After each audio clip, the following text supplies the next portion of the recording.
I made my first $2,000 per month when I was just 14 with self-improvement coaching, and it completely destroyed my life. Yet now, 3 years later, at 17 years old, making 20,000, almost $30,000 per month, I am so, so grateful that it ruined my life when I was 14. And I want to tell you this story of when I made $2,000 per month at 14 and the lessons I learned from it and how it caused me to essentially have a really, really big video game addiction. Um, and how I'm sort of starting to fall into a similar thing now. You see, and coming from that, the lessons of basically complacency and feeling like you've already won, because essentially, if I can set you up here, I was 14 making 2K per month from self improvement coaching. I'd upload like self improvement videos, and then from that, people would come and join my school community for like $150 per month for it was like help for me to do self improvement and help for your YouTube. And I was basically just selling like as a 14-year-old, it wasn't any crazy product. It was more so just oh, you can speak to me because I'm making money online. It wasn't any crazy thing. And I made my first like $2,000 per month from that. And I remember it was like March of 2024. I remember like me and my mum and my siblings, we were like up north in the UK. So I'm from Coventry, but we were up north visiting family. And we were in like the Lake District, which is like a really nice, mountainous area. And I was out hiking, and I was just like getting sales coming in, out hiking, just automatically recording YouTube videos up on these like craggy hills, up on the fells. And it was just like really awesome. And I remember like driving back and then coming back home, and then sort of getting back to work. And this was like March, early April. This is just about when I was turning 15. And I remember it was like, school was, beginning to get to the point where it was going to be ending, or at least somewhat soon. It was the end, more towards the end of the year. This was throughout like April and then the start of May. And then it was about like late May. I had this like mountain biking trip with like one of my friends. So I was big into like mountain biking back then at Bike Park Wales it was. And basically, I fell off, and my thumb. I'm not gonna explain it to you, but essentially, I had a scar here on my hand that came from my thumbnail. You can imagine how far your thumb has to move for you to get a fucking scar there. It's on my right hand, like my weak hand, but basically, I couldn't bike anymore. I couldn't like run, even like running would fucking like jolt the fucking joint around it. It's like ligaments were completely like ripped apart. It was fucked. Didn't break any bones. It was just ligaments, just gone. Which ligaments take longer to heal than bones, but that's a side point. Um, and so basically that kind of fucked me up. And then I was also like already making money, had money saved up. I like bought a new GoPro. I was feeling nice. I was like planning on like going to France that summer and everything. And life was feeling pretty good. I remember I was down here actually, like in like this. I'm at my family's home right now. Like in the living room, like playing FIFA with my brother. And I remember it was one evening. It's probably like late May at this point. Thumb was fucked. I could still fucking play FIFA though. I could still like fucking hold a controller with a fucked up thumb. It was so weird. Like the angles of movement, I could still get out of it. And I remember being like, oh, this is pretty fun. And like I was thinking back to when I was like probably my brother's age, who was like 7 years younger than me, and like playing FIFA then, like career mode and shit. I was really into FIFA career mode. And I remember going upstairs, and this was like summer. I was already making money. I'd like, thumb was fucked, so I couldn't do a ton of work. I couldn't like, go running or any shit like that. So doing basically it was either like work or nothing for me. I couldn't really do anything else. And essentially it was like I started getting these like temptations to play it. And I remember going upstairs and I just started watching some like bullshit YouTube. Because it was like we're off school or some shit. It was like the holidays or whatever it was. Um and I remember like I started like watching some videos on FIFA before downloading it or anything like that. But I started watching some videos, half giving into them temptations. It's like, before you watch porn, you think about it. It's the same thing with this. Until eventually I go into like CD keys. I know all the fucking methods to get the games cheaper. Go into CD keys and like buy a FIFA, 23 or 24 key, whatever it was, for like 50 quid. And I'm like, I remember in that moment like thinking like as I was paying that, buying it, I was like, is this moment the moment that's gonna completely fuck me up? And I was like, no, it's not. It's gonna fuck me up for a couple of days, and then I'm gonna be fine from it. I'm gonna give into it because I've already made it, and then it'll be fine. Um, and so I start playing FIFA, and it's fun, and I'm staying up late and everything. And I probably went to bed at like 3 a.m. or some fucked up hour like that, until eventually, it's too late. The urgency of needing to go to bed builds up too much, and so I go to bed, and I wake up the next morning, and it's obviously late, and like get a bit of work done, and then sort of in the evening get into the routine, and watch YouTube. Family goes to sleep, play FIFA, because also like my family knew about my business and shit, and like in my YouTube videos, I was always talking shit about I was always talking a load of shit about people who played video games, and so I needed to hide that from my family. Um, and so essentially, I would like wait for them to go to sleep. But I got into a bit of a routine of playing it, and then like school comes back on, probably in like July, June or July or whatever, like the last half time of school. And then it's like even then it's like I'd go. I remember I'd like wake up late, and then I'd go to school, and then after school I'd go to the gym. And only this is fucking contrast you'd have. I wouldn't be able to get any work done because I was addicted to FIFA and video games and shit. But at the same time, I would still do leg day literally leg day or like running every single day because I can't do upper body at all. I can only do legs. And then I'd come home and then I'd like basically get a bit of work done if necessary. Usually I wouldn't, and then I'd play FIFA. And that continued on into the summer holidays. And I remember like my mum would be waking me up, before having to go to school after going to bed at like 4 a.m. No fucked up sleep. And my sleep was fucked up because I was just addicted to playing FIFA career mode. Um, and I remember I did like I'm in Coventry, like a Coventry City fucking career mode, a fucking Zaragoza in Spain, did a long ass career mode with them. I did one with Gothenburg in Sweden.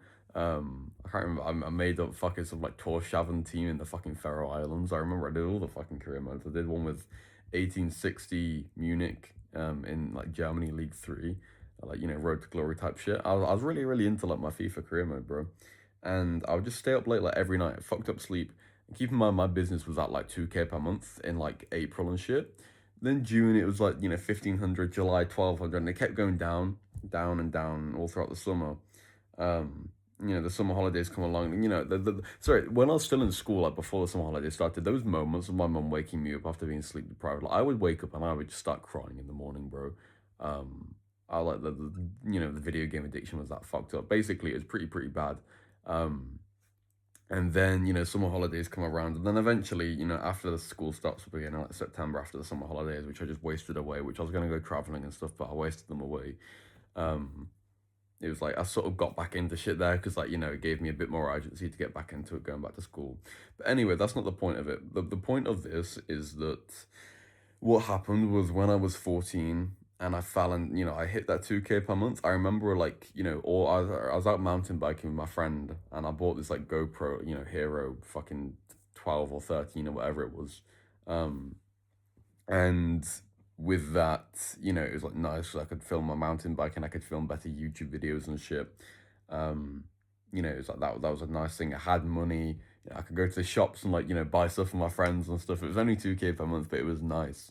And I kind of felt like I'd already made it. I remember like, that mountain biking trip where I broke my thumb. Like I remember being, because my friend like slept around my house so we could like leave early the next morning to go there because it was like all the way in Wales.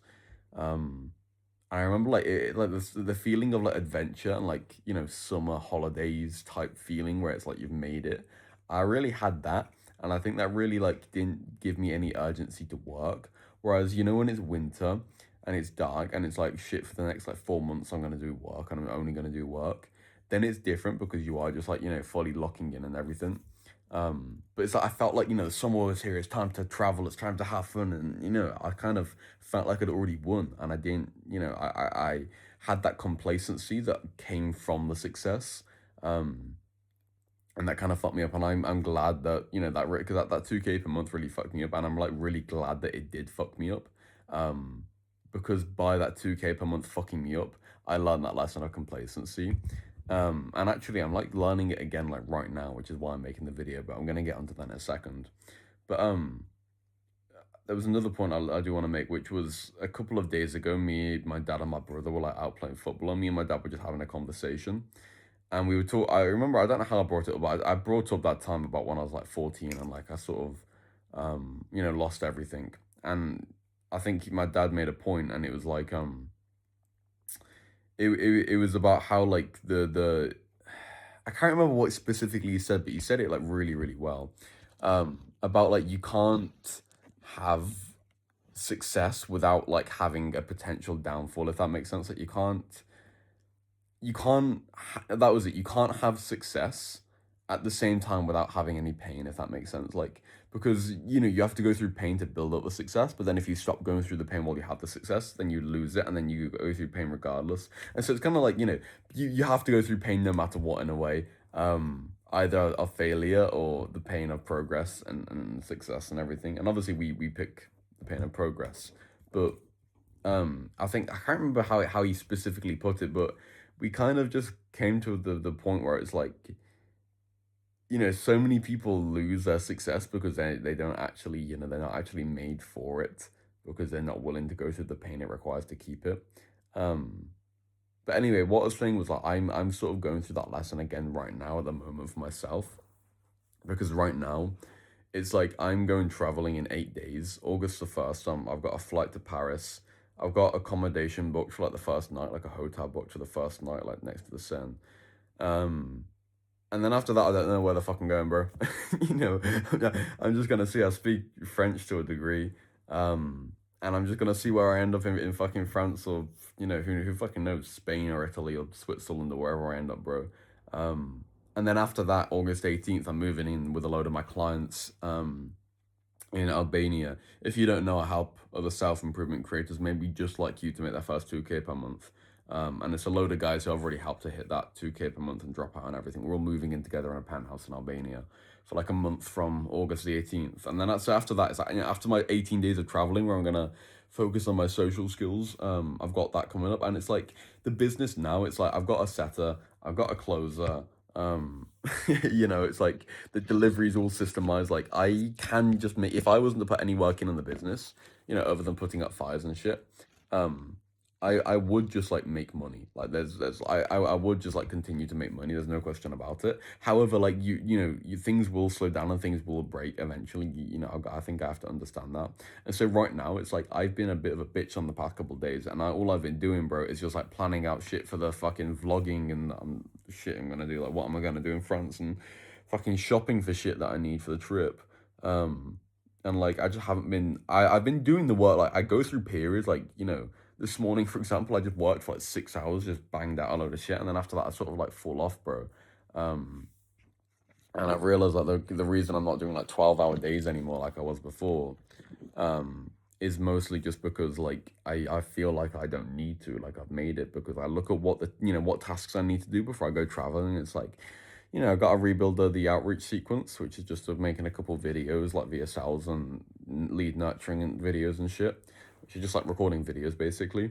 I've got a batch of YouTube videos, again recording videos. I've got to make some training videos, like for the training we're doing, which is just planning and it's all planning and recording videos, bro. That's my favorite work to do, planning and recording videos. Yeah, I'm not doing it because I don't feel like it's necessary. Like I feel like 8 days is ages, bro. I can get it done so fast. I can do it way more than in 8 days, but then it's like, it's if I want my business for while I'm traveling, if I want to be free from it, if I don't want to be chained to it, if I want shit to actually be working, then these 8 days do actually matter. And so I've kind of got to realize, like, sure, I've already made it if I compare myself to maybe you, or compare myself to other people who haven't made it. But even so, I still haven't like made it. You can always make it more. Like my long-term vision of reforming the education system in the UK, that isn't going to be possible unless I am able to lock in consistently and not be a bitch sometimes. And so this lesson of like, you get success and you feel like you've made it and you don't feel like you need to do anymore. I'm going through that again right now, And so maybe with you, like the way you can apply this lesson is like, if you make your first sale, if your video gets a load of views and shit, you need to realize that actually the test for you, because it's not about going out and achieving the external result, it's more so about becoming the person who can get it. It's about improving yourself to be able to get the result and not getting the result itself. And so understand, when you get that result, it's not like, oh, I've achieved it. It's now that you have a new opportunity to improve, a new challenge, which is working despite feeling you've already succeeded. And that's the sort of next challenge you can see it as, and that's sort of how I'm seeing it now. Um, because it's an opportunity to push yourself to the next level. But yeah, that's basically the value that I have for today. I mean, in fact, let me go one point further. How do you push through the complacency? Because that's a pretty good question. It's like everyone's like, oh yeah, you got to push through the complacency. You can't, how do you actually do that? To that, my answer is the red man, and that whole mental model, which unfortunately I'm not going to explain in this video because it's pretty long. But if you just go on my channel and search up like the red man or some shit like that, then I'll have a video that will come up there, which I recommend you do watch, because honestly, that is like one of the most valuable mental models I've ever come up with, the red man. And it's completely revolutionized like the way me and all my clients work. And I give it away for completely free on YouTube. So you can have a look at that on my channel if you really want to. Just search up like Sam Walford, the red man. But that basically explains how you can do the work and get past the complacency and everything like that. But yeah, essentially that's the value for today. I appreciate you for watching, bro. And if you are a self-improvement creator and you want to make your first 2K per month, then I can help you to do that. We have a pay and results offer to get you to that 2K per month ASAP. It's not like relying on content, not like, hoping content works. It's way more consistent and reliable than this, which is how we get our clients such crazy consistent results. And if you're interested in this crazy offer we have, then there's a link below which has a video explaining some more info, and a link there for you to potentially book in a call with my team. But yeah, I appreciate you watching, man. I appreciate if you could also subscribe if you haven't already, so you can see more videos like this. But yeah, have an amazing day, man. Bye bye.